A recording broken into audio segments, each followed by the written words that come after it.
During the pandemic, it was fantastic that the vaccines got invented, and India made a lot of those. Sadly, in many countries, the fear of vaccination and even rumors about vaccines became a big problem. And you had actually very little of that here in India. So I'm curious, how did you manage the communication, and why do you think it came out better here? बहुत ही बढ़िया सवाल आपने पूछा है। एक तो मैंने virus के खिलाफ ये लड़ाई जो है, ये हम सबकी है, ये लोगों को प्रशिक्षित करने पर बल दिया। ये वायरस वर्सेस गवर्नमेंट नहीं है, ये लाइफ वर्सेस वायरस की लड़ाई है। ये पहली मेरी फिलॉसफी थी। दूसरा, मैं डे 1 से कम्युनिकेट करने लगा सबसे डायरेक्ट, मेरे देश के लोगों से बात। मैं खुद सारे प्रोटोकॉल पब्लिकली फॉलो करने लगा। सब चीजें पब्लिकली मैं उदाहरण के रूप में जाने लगा लोगों के सामने। फिर मैंने कहा भाई ताली बजाओ, थाली बजाओ, दिया जलाओ।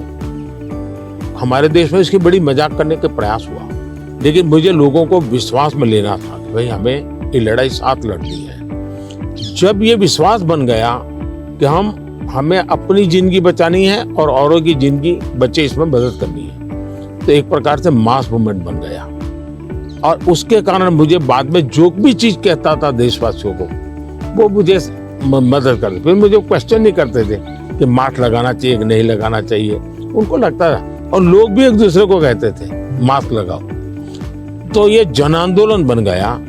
एंड डेमोक्रेटिक वे में डंडे से काम नहीं होता है। आप लोगों को एजुकेट कीजिए, उनको कन्विंस कीजिए और उनको साथ लेकर के चलिए।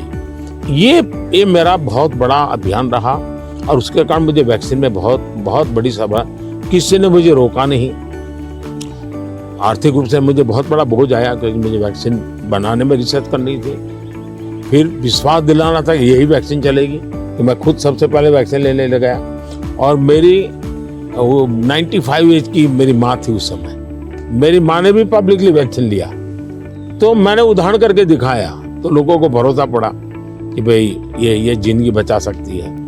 आने वाले दिनों में मैं सर्वाइकल कैंसर को लेकर के, खास करके बच्चियों के लेकर, मैं भारत में इस बार बजट में हमारी जो साइंटिस्ट हैं उनको बजट देना चाहता हूँ।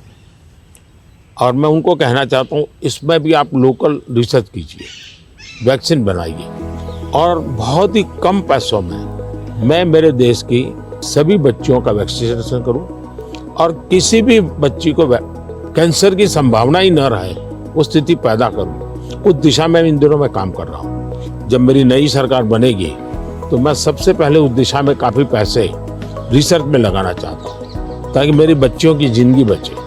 मैं एक इंटरेस्टिंग बात बताना चाहता हूँ। सरदार वल्लभ भाई पटेल 1930 के आसपास अहमदाबाद म्युनिसिपल कॉरपोरेशन, उस समय नगर पालिका होती थी, उसके मेयर थे। और उस समय एक एपिडेमिक की स्थिति पैदा हुई, वैक्सीनेशन करवाना था। कुछ लोगों ने रिलीजियस कारणों से उस समय वैक्सीन लेने से मना कर दिया, रेजिस्ट किया। तो सरदार वल्लभ भाई पटेल ने बड़ा कड़ाई की और कंपल्सन किया कि भाई मुझे सारे की जिंदगी बचानी है। यानी ये रेजिस्टेंस दुनिया के हर देश में सदियों से चला आया रहा है, लेकिन अगर उसको ओपन अप करके हम करें तो शायद ठीक हो जाता है।